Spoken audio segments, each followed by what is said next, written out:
সকালবেলা উঠে দেখলাম আমাদের উস্তে গাছে 4-5টা উস্তে হয়েছে আর বেগুন গাছে অনেক বেগুন হয়েছে। তাই মাকে বললাম আজকে বাটা মাছ দিয়ে উস্তে মাছের জিরা সাম্বারা দিয়ে ঝোল বানিয়ে দাও। তো বন্ধুরা রান্না হচ্ছে, দেখতে থাকো। গাছে আমি দেখলাম 2-3টে উস্তে হয়েছে, উস্তে দুটো দেখলাম।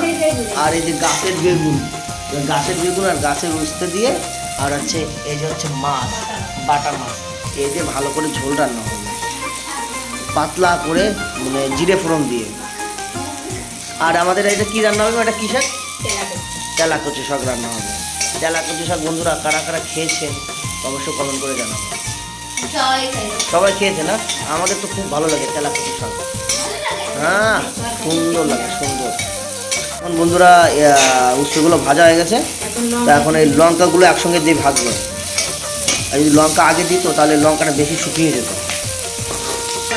এখন হালকা করে ঝোল দেওয়া হবে। বাস বাস, এগুলো হালকা ঝোল হবে, এটা হালকা সবজি, মানে বেগুন আর উস্তে হালকা ঝোল। তো এখন জল দেওয়া হয়েছে, এখন 1 চামচ লবণ দেওয়া হলো, 1 চামচ হলুদ দিচ্ছ, 1 চামচ হলুদ, মানে 1 চামচ না, অল্প একটু, 1 চামচ হাফ চামচ, অল্প একটু। তো একবারে খাবার 2-3জন খাবো। বুঝতে গাছে কম হয়ে গেছে, কি করা যাবে, 4-5টা ছোটো ছোটো উঠতে হয়েছে। করবা এখন এরপর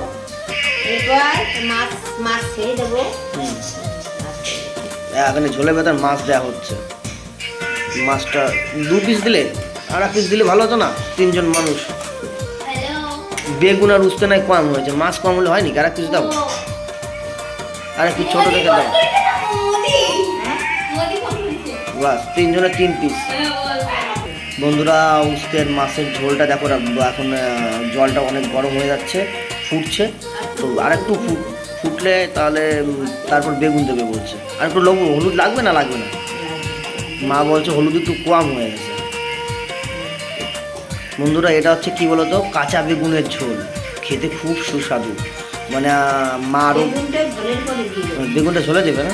আমারও একটু গ্যাসের প্রবলেম আছে, বাবারও গ্যাসের প্রবলেম, মারও একটু গ্যাসের প্রবলেম আছে। কেননা কদিন আগে আমাদের একটা জেঠিমা মারা গেছে, শুধু সিদ্ধ ভাত খাওয়া হয়েছে। সিদ্ধ ভাত খেতে খেতে আমাদের পেটে গ্যাস হয়ে গেছে, ওর জন্য এখন শুধু জিরা সম্বরা ঝোল খাওয়া হচ্ছে। তবুও আগের দিন রাত্রে মাংস খেলাম, ওর জন্য আজকে দেখছি একটু সিম্পল খাবার খাবো। তার জন্য মাকে বললাম যাও, গাছে কটা উস্তে হয়েছে, উস্তে কটা নিয়ে এসো, আর গাছে কটা বেগুন হয়েছে। বেগুন ছেড়ে দিচ্ছ? বাহ, কাঁচা বেগুনের ঝোল মা, দেখেছো বন্ধুরা? মানে উস্তের একটু হালকা তিতো আর কম ছিল, বেগুনটা বেশি হয়ে গেল। এখন দেখো সব পরিমাণ এখন ঠিক হয়ে গেছে। এটা হচ্ছে কী বলতো বন্ধুরা, যাদের একটু গ্যাসের প্রবলেম আছে, মশলা বেশি খেতে ইচ্ছা করে না, খাওয়া বারণ, ডাক্তাররা বারণ করেছে মশলা কম খাবে, তাদের জন্য এটা খুব উপকারিতা।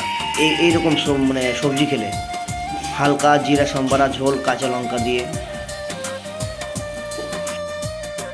বন্ধুরা এখন জিরা সাম্বারা হবে, তো জিরা তেলে দিয়ে, হালকা তেল দিয়ে জিরা একটু হালকা কালো কালো হবে যাতে জিরা সেন্ট বেরোয়। তারপর ঢেলে দেওয়া হলো এই সবজিটা, মানে আমাদের যে মাছের বেগুন উস্তে মাছের ঝোলটা এখন সাম্বারা দেওয়া হচ্ছে।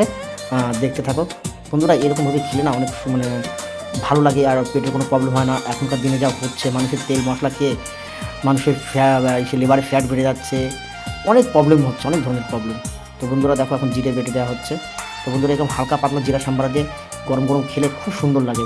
বন্ধুরা একবার হলেও ট্রাই করে দেখতে পারো, জিরা সাম্বারা দিয়ে এই বেগুন উস্তে আর মাছ দিয়ে ঝোল খুব সুন্দর লাগে। বন্ধুরা রেডি, সকালবেলা বিনা মশলায় এরকম রান্না করে খেয়ে দেখবি, অনেক ভালো লাগবে। আমাদের বেগুন আর উস্তের মাছের ঝোল হয়ে গেছে জিরা সাম্বারা দিয়ে, কোনো মশলা নেই, উইদাউট মশলা রান্না করলো, খেতে খুব সুস্বাদু। দেখো কত সুন্দর হয়েছে, দেখতে যেমন সুন্দর, খেয়ে আরও এর থেকে ভালো লাগে। কোনো মশলা নেই, মশলা ছাড়া খুব সুন্দর বেগুন আর উস্তে দিয়ে বাটা মাছের ঝোল। বন্ধুরা ভিডিওটা যদি ভালো লাগে অবশ্যই লাইক করো, শেয়ার করো, সাবস্ক্রাইব করো, আর আমার চ্যানেলের পাশে থেকো। বন্ধুরা ভালো থেকো, সুস্থ থেকো।